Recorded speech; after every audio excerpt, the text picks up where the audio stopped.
Him and Rod Patterson. Yes, indeed, and out on the Ross bandstand, we've got Scotland's biggest band, Runrig, with fiddler Astley McIsaac and Horst MacDonald. And Dougie Vipon gets straight to the heart of the biggest party in the world down in Princes Street. So join us for Hogmanay Live at 10 to midnight. On BBC Scotland on 1. See you then. And BBC Scotland raises its glass and toasts 50 years of Scotland's other national drink, from its humble beginnings to its recent rebirth as an accompaniment to whisky. We're on the brew in 20 minutes. The Peruvian hostage takers have called in the cameras to put their case to the world. They say they're in no hurry to end the siege and have refused to compromise on their demands. A bitter end to 1996, and it will be with us for the rest of the week.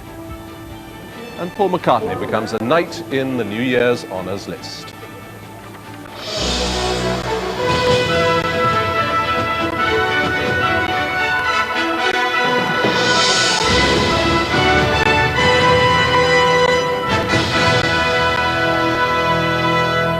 Good evening. Around 20 journalists were allowed inside the Japanese embassy in Lima to interview the rebel leader and 4 of the 83 people still being held there.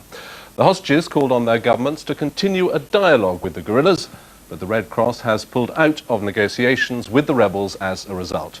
From Lima, Bill Turnbull reports. On the 14th day, an extraordinary glimpse into a scene of intense drama inside the Japanese ambassador's residence, and the first direct contact between the rebels and the outside world.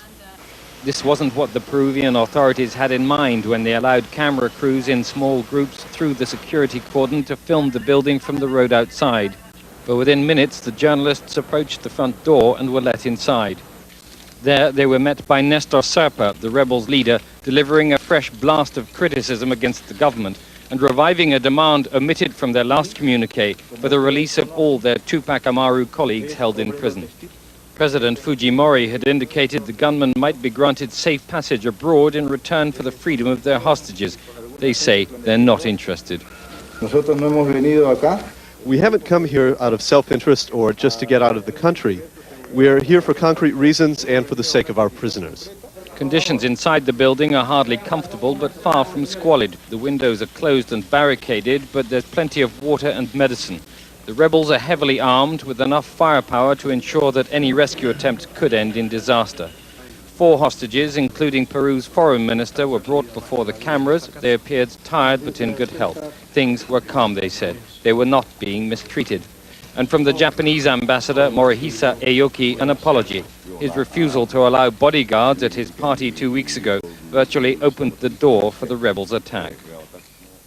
If anything, this photo call for freedom fighters has been a setback for the negotiating process. For following this journalistic intrusion, the International Red Cross has suspended its role as a mediator, while the rebels have revived the hardline position they adopted at the start. They are, they say, in no hurry. Bill Turnbull, BBC News, Lima. We're getting reports that 2 hostages have just been released in Lima. We'll have more on that later on in the programme if we can.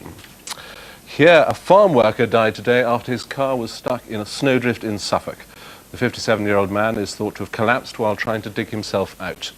The weather forecasters say temperatures will continue well below freezing across most of the country, and there's no sign of an early thaw. Suffolk police say the farm worker who died collapsed while trying to dig his car out of a snowdrift in the village of Baddingham. It's thought the man who lived nearby was travelling alone in the vehicle at the time. It's taken the ambulance, a considerable time to even get to the deceased. There's just no way through. People have to be dug out. The ambulance had to be escorted through by a tractor anyway. The roads are just totally impassable. Weathermen say the cold spell seems set to last for another 3 days at least. Parts of the southeast of England have seen the heaviest snowfall in 15 years, with areas like Kent worst affected. Traffic on some main roads was reduced to 1 lane, and the treacherous conditions proved too much for some motorists. While temperatures were low, it was the icy winds blowing in from northern Europe that have made this New Year's Eve so bitterly cold. Although some people were still determined to enjoy the winter's snow, which in some places was 4 to 5 inches deep. Near Lincoln, the icy roads made driving a precarious task. and the police urged people not to make unnecessary journeys. While in Yorkshire, one intrepid police officer called to investigate a burglary followed footprints in the snow for 5 miles. A man was later arrested. More snow is likely in the east of England tonight, and when wind chill is taken into account, it could feel as cold as -12 for New Year revellers. And tonight even Big Ben has fallen victim to the cold, with the freezing weather disrupting its chimes.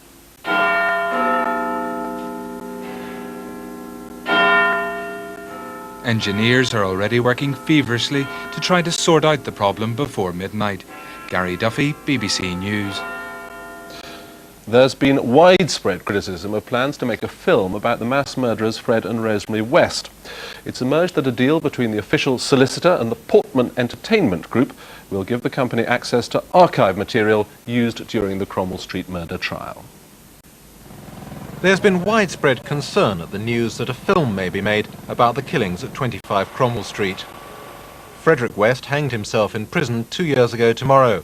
Now the official solicitor, who looks after the interests of the West's youngest children, has sold their rights in Frederick West's papers and interviews to a film company. Frederick West's surviving brother Doug said the idea was sick, and that view was shared by many in Gloucester today. I don't really think it's a very good idea. It's not something I'd be interested in watching anyway. I think it's a very bad idea, really, because who wants to have it dragged up again?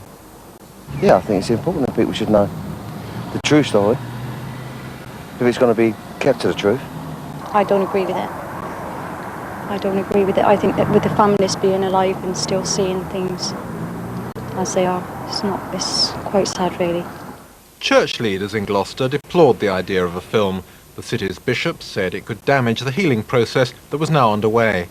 I was absolutely horrified at the idea of any film about the terrible events, and I think there's been so much intrusive media interest that the last thing we really need now is for this film to be made. I very much hope it will not be. Gloucester City Council, which arranged for 25 Cromwell Street to be demolished this year, said it wouldn't cooperate with anyone trying to make a film about the tragedy. There's been no comment from the film company. Joshua Rosenberg, BBC News. The Labour Party has rejected a suggestion by the head of the Roman Catholic Church in Scotland that its MPs are urged not to speak out against abortion. Cardinal Thomas Winning said he had evidence that Labour MPs opposed to abortion faced pressure to keep quiet. Our political correspondent John Pienaar reports. Cardinal Winning is leading the way in the Catholic Church's attempt to promote abortion control as an election issue. He's criticised Tony Blair before as leader of Scotland's dominant party, but now he's gone further. He says it's untrue Labour MPs are free to speak their mind. I've heard too many Labour MPs tell of the pressures that are on them to go along the party line, and if they didn't, then they would lose their sponsorship from the trade unions. I can vouch for that. Tony Blair says he's sympathetic to the anti-abortion case, and his MPs are free to disagree. The Cardinal says he's guilty of a sham. Labour's reluctant to stoke up the row, but Claire Short's an exception. She says Catholic priests, not party colleagues, have put MPs under pressure. And even Scottish MPs who oppose abortion say the Cardinal has got it wrong. Well, I don't recognise from what the Cardinal's saying the situation actually inside the Labour Party, because I have been a Labour Party representative now for over 14 years, and I have never had any criticism or pressure from the pro-life way in which I vote. The politician who helped liberalise the abortion laws 30 years ago agrees. I don't think that he should confuse public agitation towards candidates, lobbying on both sides of this issue, which is perfectly proper, with pressure, which would be improper on an MP's conscience.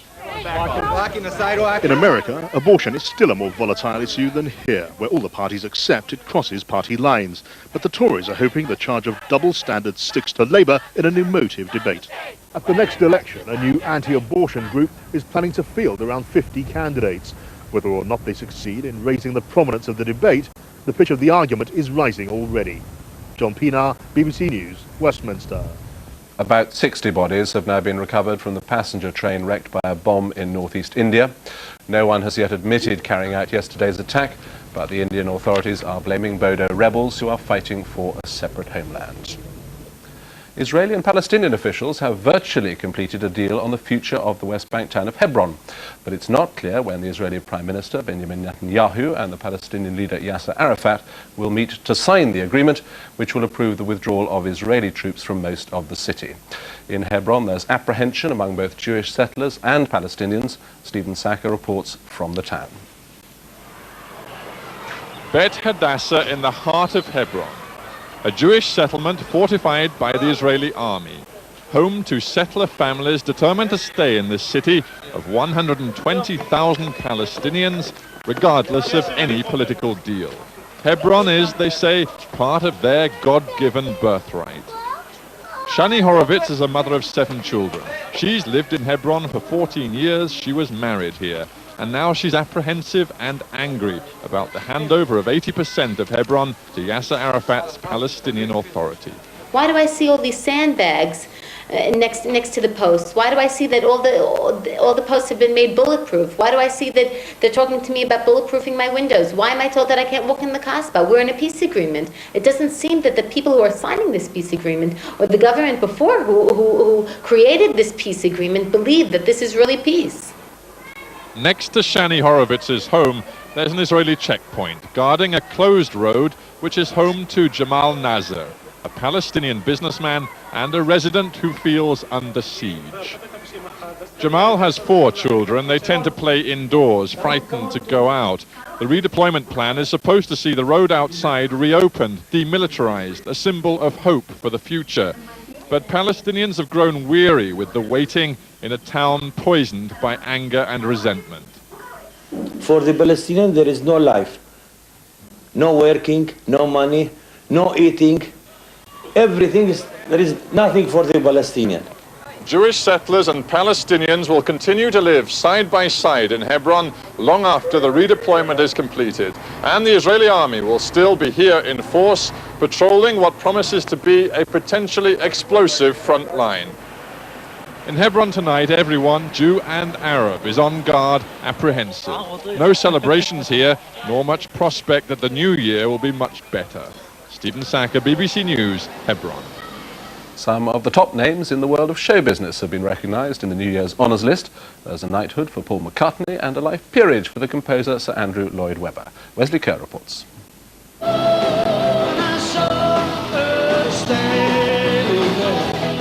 Beatles music was always the people's music. Now Paul McCartney's travelled the long winding road from rock idol to establishment icon, helping set up the Liverpool Institute for Performing Arts, from where he spoke of the knighthood. It's a fantastic honour, and I'm very gratefully accepting it on behalf of all the people of Liverpool and the other Beatles, without whom it wouldn't have been possible. Cilla Black, another figure from Merseyside's swinging 60s, gets an OBE, as does Liverpool poet Roger McGough. An OBE too for evergreen soap queen Joan Collins. Musical maestro Sir Andrew Lloyd Webber becomes only the 2nd composer in history with a peerage. From sport, former Surrey and England cricketer Alec Bedser becomes Sir Alec. Formula 1 world champion Damon Hill can add an OBE to his trophy cabinet. And 4-time Olympic gold medalist Steve Redgrave gets a CBE. BBC News' Martin Lewis and Fergal Keane are also rewarded, and Terry Wogan becomes honorary OBE. It's all the more moving in a sense, and all the more rewarding and touching because I am an Irishman and because it's an honorary award. Northumberland road worker Robert Hopper thought colleagues were having him on when news of his MBE arrived. I thought it was a wind-up, but then they said, oh, it was true. And now I'm very grateful to receive it. Almost half the awards were suggested by the public. Wesley Kerr, BBC News. We return now to tonight's main story, the hostage crisis in Peru. In the past few minutes, we've had those reports that 2 of the hostages have been released.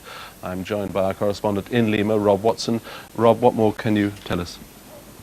Well, I can give you their identities. It's the Argentinian consul and the Honduran ambassador. They're the 2 latest diplomats to be released.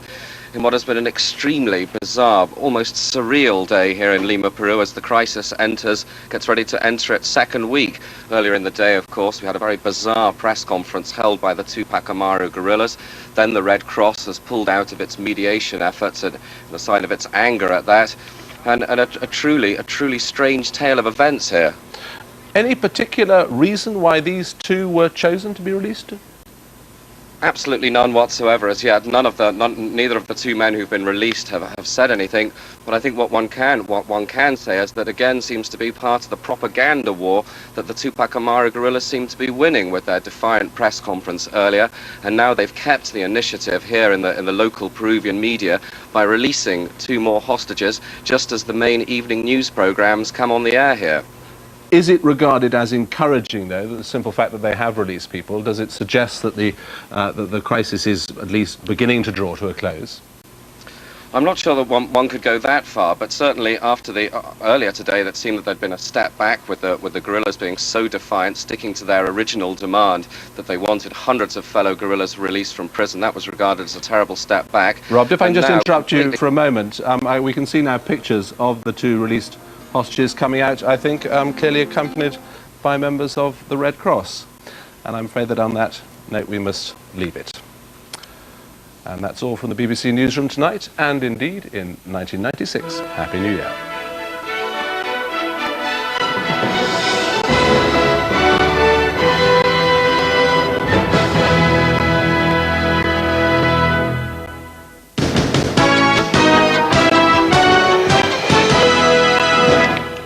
Good evening. 103 workers sacked from the Glacier Engineering factory in Glasgow have won back their jobs. The employees had occupied the plant for 8 weeks after management made them redundant in a dispute over working practices. The vote to accept the offer to return to work was unanimous. Management had agreed to negotiate over the introduction of new working practices in return for increased productivity at the Polmadie plant. Normal work is expected to resume in a week's time. Around 500,000 people are expected to brave the chilly weather in the centre of Edinburgh to see in the new year. The capital claims the world's biggest Hogmanay Bash and reckons this year's celebrations will attract the biggest crowd yet. The city centre is completely closed to traffic to make way for the revellers, and temperatures are expected to hover at around freezing point. Police are urging all partygoers to wrap up warmly and take care. The weather has taken its toll on tomorrow's Scottish football. The games at Motherwell, Morton, Ayr, Clyde, Dumbarton, Hamilton, Alloa and Ross County have all been postponed, and there are morning inspections at Dunfermline and Queen's Park. Well, that's it from Reporting Scotland, and the team here for 1996 have a good new year when it does come. We'll see you next year. Until then, good evening.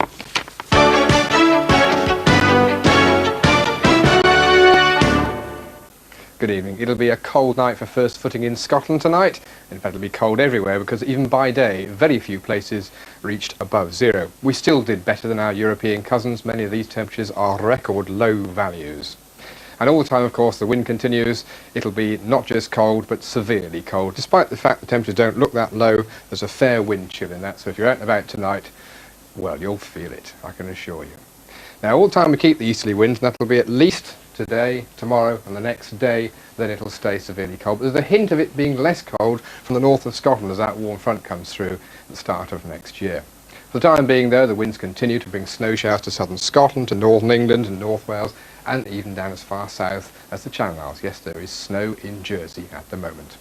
The winds themselves, though, will become slightly lighter over Scotland, and later on tomorrow, I suspect, over North Yorkshire as well, which means there'll be some easing in the appalling weather over the Pennines at the moment. A cold day without doubt. The snow will continue to fall, particularly in northern England, down along through Norfolk, Staffordshire and even the far south of England. Less so, of course, up in Scotland, where it should be quite bright. But as the cloud does thicken later in the day, so it'll tend to ease off in northern England as well. So a brighter end maybe for North Yorkshire. Still a cold day, very few places above 0. Into Thursday and the cloud thickens, it'll be slightly less cold. Sleet and snow will push down across the whole country, and Friday looks positively balmy. Happy New Year. It's Scotland's other national drink, or tomorrow morning it's Scotland's national hangover cure. According to legend, it's made from girders. Any chance of a cup of tea? Bye.